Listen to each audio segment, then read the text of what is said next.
Hi everyone, I'm Jim Gray, the CEO of iRecover Treatment Centers and Behavioral Health Clinics. Welcome to a STEP series. I'm going to be breaking down the steps of Alcoholics Anonymous, talk about the iRecover program and how we do it, and tell you some of my own personal stories and suggestions. And when you're sitting in treatment and you're getting clean and sober and watching these videos, and you're starting to perhaps struggle with the action of a program, remember where you come from. Remember, you wanted to change your life. And of course, remember who phoned who.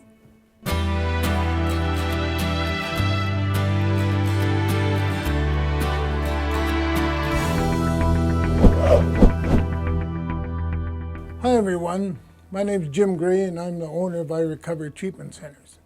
And today we're going to do another video in our video series, the iRecover video series. And this is video 4.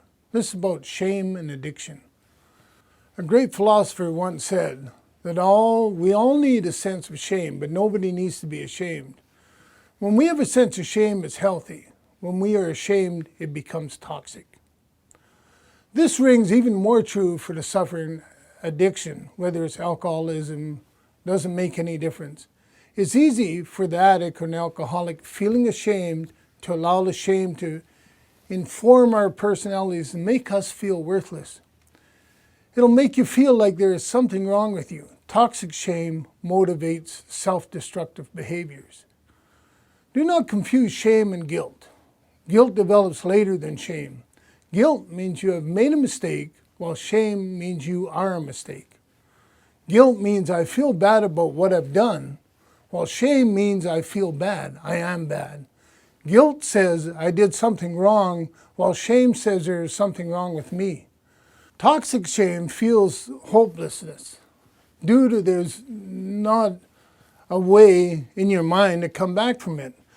What happened to me the most, I remember the shame-based thing that happened to me. You know, I'd go to church and Sunday school, and they were always telling me God can see everything, can hear everything, knows all and sees all, counts all the feathers in a bird and all that stuff you get from a church. You know, and then I got into puberty, and my first time, I remember the first time masturbating, of all crazy things. You know, and what happened there is because of all this stuff in my head about God sees everything, God hears everything, notices everything, then here I am trying to masturbate without thinking about sex. I mean, how insane is that? But it was that whole idea of shame that kept me from, I had to separate my mind. And as crazy as that sounds, maybe some of you can relate to that kind of thinking, that we're supposed to be doing it one way, we know what we're doing is supposed to be wrong, and in reality it isn't. I mean, it's not a bad thing for a 14-year-old kid or a 12-year-old kid, whatever the heck I was in those years. And the next time I got rid of that was, of course, drinking and drugging. Once I drank, I didn't have any of those issues anymore. I could work my way right through it. It didn't matter. And if I had a hint of guilt or shame, I could just have another drink and it'd get rid of it. And of course, the problem with that is that I got a little used to the drinking, and I'd drink more, and as the shame would come in, I would drink more until the point that the alcohol didn't do any good to me. And then I, of course, was an alcoholic.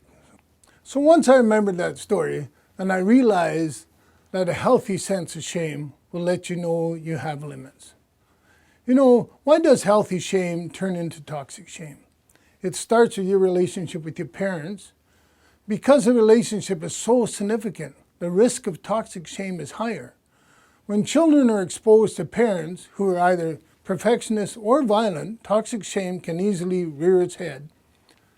So any form of abuse and neglect from a parent can lead to toxic abuse, or it can lead to toxic shame in the child.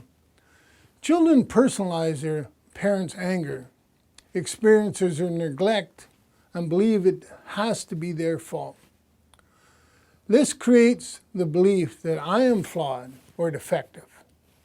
Alcohol or drugs may be a solution for people who have toxic shame, since a drug is something they can depend on, and the drug will not, of course, judge them. The mindset is created I can only be happy if I have my drug or alcohol. However, the addictions will now generate more shame, and the cycle keeps going.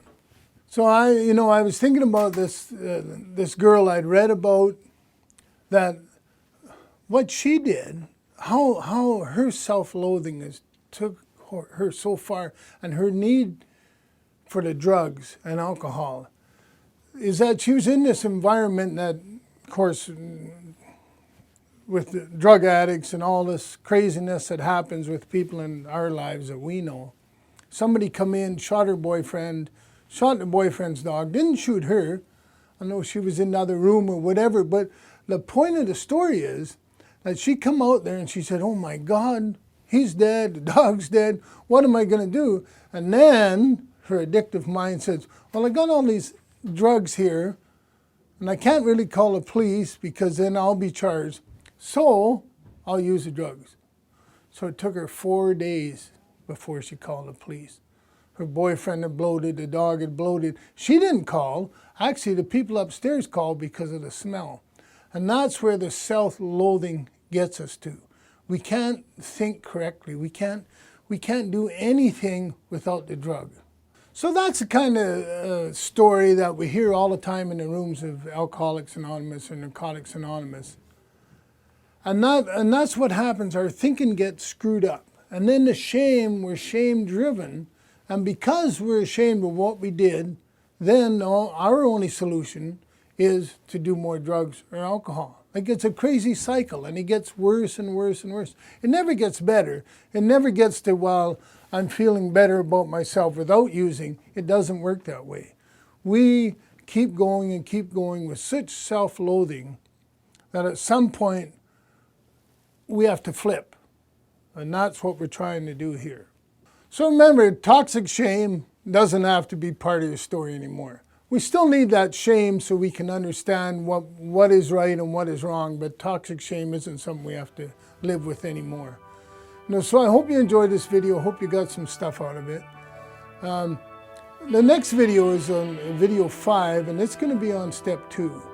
So hopefully you'll come back, and I'll see you on down the road, and let's go and watch video 5. Bye for now.